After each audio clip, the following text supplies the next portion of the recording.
ابھی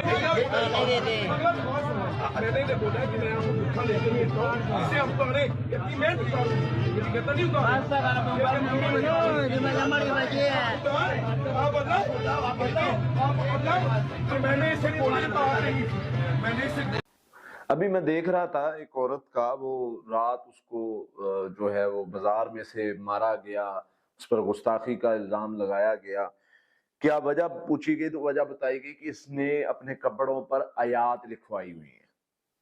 اب ان میں سے نہ کوئی پڑھنے والا تھا۔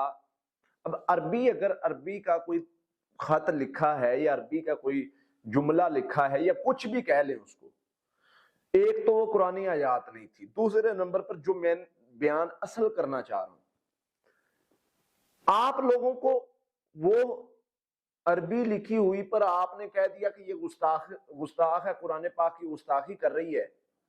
ایک طرف اس کے صرف عربی لکھنے پر آپ نے گستاخی کا فتویٰ لگا دیا، دوسرے طرف آپ کو پیر جو ہیں وہ لکھ لکھ کے قرآنی آیات یا دوسری چیزیں دے رہے ہیں، وہ آپ اپنے جسم کے ساتھ باندھ کے پھر رہے ہیں، اور جسم کے ساتھ باندھنا چھوڑیں، اس کو میں نے خود دیکھا ہے، آیت الکرسی کو لٹکایا ہوا ہے اپنے وہ چھوٹی کروا کے لکھوا کے، وہ اس پر کیا حکم لگے گا؟ پھر اسی طرح سے آگے چلتے ہیں، اس سے جی اس کو باڈی پر تعویذ کو پھیر کے ساری باڈی پر پھیرے، اس سے نہانا ہے، اب وہ اس پر کیا حکم ہے؟ اس کو جلانا ہے باڈی پر پھیر کے، اس پر کیا حکم ہے؟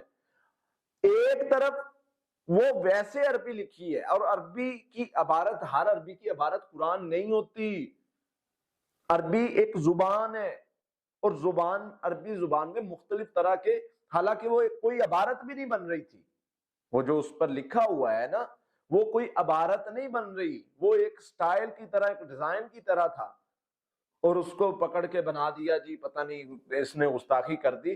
اللہ کے بندو، وہ چیزیں سوچو جہاں پر آپ غلطی کر رہے ہو، کہ قرآن پاک کو لکھ لکھ کے اپنے کوئی سینے پر باندھ رہا ہے، کوئی بازو پر، کوئی پیٹ پر باندھ رہا ہے، اور ویسے ہی آپ واش روم جا رہے ہو، ویسے ہی پاک ہو ناپاک ہو کسی کو کوئی خبر نہیں، اور جہاں پر ہمارا ایمان، جتنے وہاں پر نعرے لگانے والے تھے، میں دعوے کے ساتھ کہہ سکتا ہوں ان میں سے بہت زیادہ لوگ ایسے تھے جو سنت، خلاف سنت نہیں، اللہ کے نبی صلی اللہ علیہ وسلم کے حکم کے خلاف چلنے والے تھے۔ نبی صلی اللہ علیہ وسلم نے کہا نا، نماز میری آنکھوں کی ٹھنڈک ہے، میں دیکھتا ہوں حلف چکائیں ان سے، حلف اٹھوائیں کہ بھئی کون کون نمازی ہے، اور کون کون جو ہے وہ نبی صلی اللہ علیہ وسلم نے داڑھی کا حکم دیا، کون داڑھی رکھنے والا ہے۔ دعویٰ کرنے میں، فتوے لگانے میں ہم سب سے آگے ہیں۔ ہم سے کوئی پوچھے، ہم تو کہیں گے کہ جی اسلام ہم سے زیادہ کوئی مانتا ہی نہیں، اور جہاں عمل کی بات آتی ہے وہاں پر کچھ نہیں جی۔ ویسے نبی صلی اللہ علیہ وسلم کی بات کے لیے جان قربان کرنے کے لیے تیار، نبی صلی اللہ علیہ وسلم کے لیے جان دینے کے لیے تیار ہے، بالکل جی، ہر بندہ تیار ہے۔ نبی صلی اللہ علیہ وسلم کے کہنے پر نماز پڑھنے کے لیے کیوں نہیں تیار؟ داڑھی رکھنے کے لیے کیوں نہیں تیار؟ یہ دوگلا پالیسی ہے، دوگلا پن ہے۔ بنتے ہو وفادار، وفا کر کے دکھاؤ۔ کہنے کی وفا اور ہے، کرنے کی وفا اور ہے۔ کرنے کی وفا کرے، کہنے کی تو بس ایسے ہی چلتی ہے۔